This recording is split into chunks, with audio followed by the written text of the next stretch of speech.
ஒரு கதை சொல்லிட்டேன் சார். வணக்கம் ஃப்ரெண்ட்ஸ். வழக்கமாக ஃபைனான்ஷியல் டிப்ஸ் மற்றும் ஃபைனான்ஷியல் இன்ஃபர்மேஷன்ஸ் மட்டுமே தராமல் ஒரு டிஃப்ரெண்ட்டாக அதே சமயம் பயனுள்ள தகவலாக இந்த கதை சொல்கிறேன். இந்த கதையினால யாராவது ஒருத்தர் மோட்டிவேட் ஆனால் கூட சந்தோஷம். அப்படியே சப்ஸ்கிரைப் பண்ணாதவங்க சப்ஸ்கிரைப் பண்ணால் மிக்க சந்தோஷம். இந்த வீடியோவை உங்கள் ஃப்ரெண்ட்ஸ்க்கு ஷேர் பண்ணால் மிக மிக மகிழ்ச்சி. Welcome to my channel finance with Premraj. நான் உங்கள் பிரேம்ராஜ். இப்போ நம்ம பார்க்க போகிற கதை who moved my cheese, mister Spencer Johnson அவர் எழுதிய புத்தகம். இது ரொம்ப வருஷத்துக்கு முன்னாடி கதை.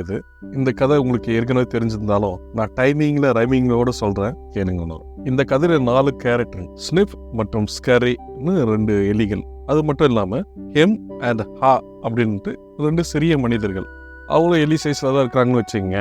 ஒரு கதைக்காக இதெல்லாம் பார்த்துங்க கேரக்டர். இவங்க 4 பேரும் ஒரு இடத்துல பக்கத்து ரூமில் வசிக்கிறாங்க. அவங்க இருக்கிறது ஒரு பெரிய சீஸ் ஃபேக்ட்ரி.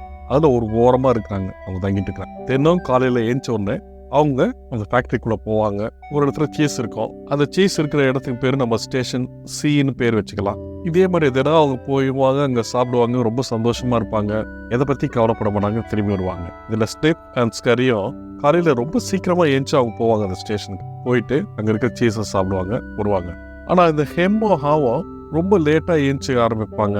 ஏன்னா சீஸ் எங்கே போயிடுப்பது, அங்கே தானே இருக்குது அப்படின்னு ரொம்ப லேட்டாக போவாங்க. ரொம்ப எதையும் பற்றி கவனிக்க மாட்டாங்க, சாப்பிடுவாங்க, திரும்பி வருவாங்க. அப்படியே போயிட்டு இருந்தது. ஒரு நாள் ஸ்னிஃப் அண்ட் ஸ்கரியும் காலையில் ஏஞ்சி வேகமாக போய் பார்க்குறாங்க.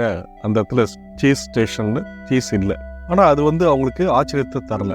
ஏன்னா கொஞ்ச நாளாகவே அவங்க பார்க்குறாங்க சீஸ் கம்மியாகிட்டே வருது, சீஸ் லைட்டாக இடம் மாறி இருக்கிறதையும் அவங்க உணர்றாங்க. அதனால் இது அவங்களுக்கு ஆச்சரியத்தை ஏற்படுத்தலை.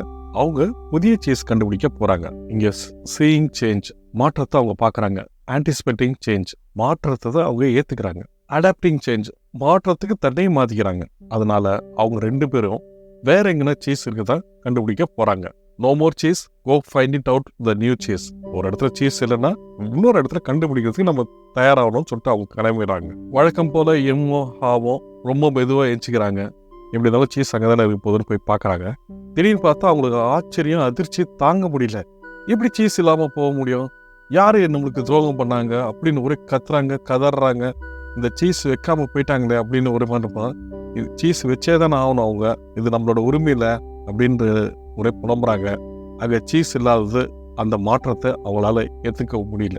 அதனால அந்த ஸ்டேஷன் சியை விட்டு அவங்க வெளியேற மறுக்கிறாங்க. எப்படியாவது சீஸ் திரும்ப ஒரு நாள் நமக்கு வச்சே ஆவாங்கன்னு சொல்லிட்டு அங்கேயே வெயிட் பண்ணிட்டு இருக்கிறாங்க.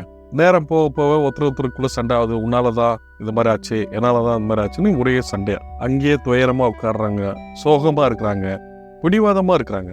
இனிமேல் சீஸ் வராதோன்ற பயமாவும் இருக்குது. இப்படியே சில நாட்களும் கடந்து போகுது.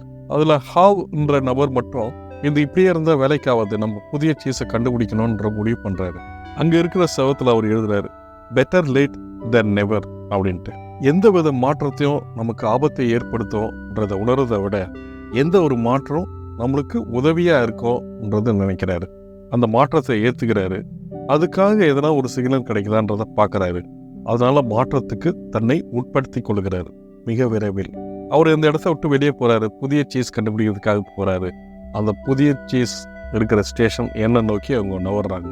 இப்போ இந்த இடமே அவருக்கு ரொம்ப பிரமிப்பா இருக்குது. ஏன்னா ரொம்ப வருஷத்துக்கு அப்புறமா வெளியே வராரு. அது எப்படி எடுக்கும், சந்து முந்தெல்லாம் இப்போ தெரிய மாட்டேது இருக்கு. ஒன்று தேடி இப்போ கண்டுபிடிக்கிறாரு. இந்த ஸ்னிஃப் அண்ட் ஸ்கரி எங்கே போயிருப்பாங்கன்றது யோசிக்கிறாரு. அவங்க ஆல்ரெடி இதை பற்றி உணர்ந்திருப்பாங்களோ, அதனாலதான் இந்த இடத்த விட்டுட்டு அவங்க புதிய இடத்துக்கு கண்டுபிடிக்க போயிட்டாங்களோ அப்படின்னு பார்க்குறாரு. ஹெம் எவ்வளோ கூப்பிட்டாலும் வரமாட்டாரு. அதனால இவர் கண்டிப்பாக ஒரு நாள் வருவாருன்னு சொல்லிட்டு அங்கங்கே ஒரு வாக்கியத்தை எழுதிட்டு போறாரு. அப்படியே இவர் வெளியே நோக்கி வந்துட்டு இருக்கும்போது தான் ஒரு கட்டத்தில் வெளியே வந்து பார்த்தாக்கா ரொம்ப செல்லுன்னு ஒரு காத்தடிக்குது இவர் மேலே. அந்த இடமே ரொம்ப ரம்மியமாக இருக்கு. அதை நோக்கி பயன்ட்டுருக்கிறாரு. சீக்கிரமாக சீஸ் கண்டுபிடிச்சிடும்னு அவருக்கு ஒரு நம்பிக்கை வருது. அவர் போகிற வழியில் நிறைய பாடங்களை கற்றுக்கிறாரு. அதெல்லாம் அவர் போகிற வழியில் அங்கங்கே வாக்கியங்களை எழுதுறாரு. ஏன்னா ஹெம் ஒரு நாளைக்கு இதெல்லாம் பார்த்துட்டு அந்த டைரக்ஷனை வருவாருன்ற ஒரு நம்பிக்கையில் அப்படியே அவர் எழுதுறதுல ஒரு சில வாக்கியங்கள், மாற்றம் நிகழும், அதை நாம் எதிர்பார்த்து அதுக்கு ஏற்ப நம்ம மாற்றிக்கொள்ள வேண்டும்.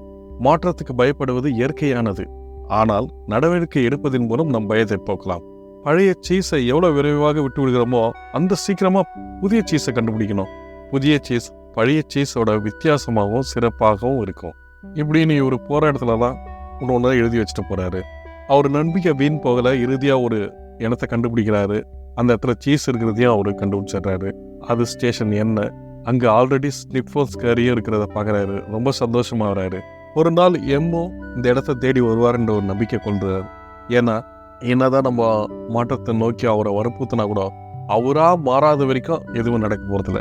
அதனால் எல்லாருமே இங்கே வந்துடுவாங்கன்ற ஒரு நம்பிக்கையோடு இருக்கிறாரு. Change could lead to something better. சரி, இந்த கதை நமக்கு ஃபைனான்ஷியலாக எந்த அளவுக்கு உதவி ஆக போகுது?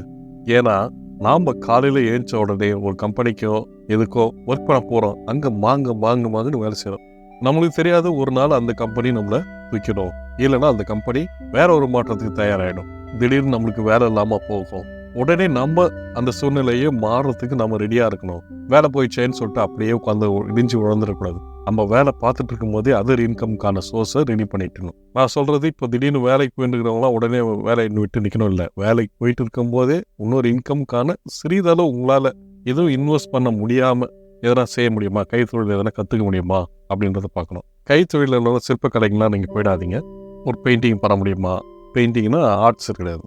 ஒரு வீடு பெயிண்டிங்கு, இல்லைன்னா ஒரு எலக்ட்ரிக்கல் ஒர்க்கு, இதெல்லாம் நம்மளால் லீவ் நாளில் பண்ண முடியுமா? யாராவது தெரிஞ்ச மெக்கானிக் கூட போக முடியுமா அப்படின்றத பாருங்கள். ஏன்னா நீங்கள் செய்துட்ருக்கிற வேலை திடீர்னு கூட எப்போதாச்சும் ஒரு நாள் ஸ்டாப் ஆகும். அப்போது இந்த வேலைங்கன்னா உங்களுக்கு கை கொடுக்கும். வருமானம் ஒரு இடத்துல திடீர்னு நிற்குதுன்னா வேறு சில இடத்துல இருந்து வர வைக்கிறதுக்கு நம்ம முயற்சி செய்யணும். இது வேலைக்கு போகிறவங்களுக்கு மட்டும் கிடையாதுங்க, வியாபாரிகளுக்கும் தான். அந்த வியாபாரத்தில் நடக்கிற மாற்றத்தை கவனிச்சுட்டே வாங்க. புதிய பொருளுக்கு அப்டேட் ஆகுங்க. சந்தையில் எதனா புதுசாக வந்தால் அதை நம்ம வாங்கி நம்மளும் விற்கணும் அப்படின்றத ட்ரை பண்ணுங்க. நம்மளோட வாடிக்கையாளர்கள்லாம் நம்மகிட்டே தான் வந்துட்டு இருப்பாங்கன்றது நிச்சயம் கிடையாது. அவங்க திடீர்னு வேற இடத்துக்கு மாறிடுவாங்க. ஏன் மாறுறாங்கன்றதுக்கு அது முன்னாடியே அனலைஸ் பண்ணுங்க. அவங்க மாறாமல் இருக்கிறதுக்கு நம்ம என்ன மாறணும்ன்றதை பாருங்க. முடிவா நம்ம கம்ஃபர்ட் ஜோனை விட்டு வெளியே வர பார்க்கணும். மாற்றம் ஒன்றே மாறாதது. ஃப்ரெண்ட்ஸ், இந்த வீடியோ எப்படி இருக்குன்னு கமெண்ட்டில் சொல்லுங்கள். இது மிகவும் பிடிச்சிருந்ததுன்னா உங்கள் ஃப்ரெண்ட்ஸுக்கு ஷேர் பண்ணுங்கள். கண்டிப்பாக இது உங்களை மோட்டிவேட் பண்ணியிருக்கும்னு நான் நினைக்கிறேன். இது போன்ற பல ஃபைனான்ஷியல் தகவலுக்கும் நம்ம சேனலை சப்ஸ்கிரைப் பண்ணுங்கள். நன்றி.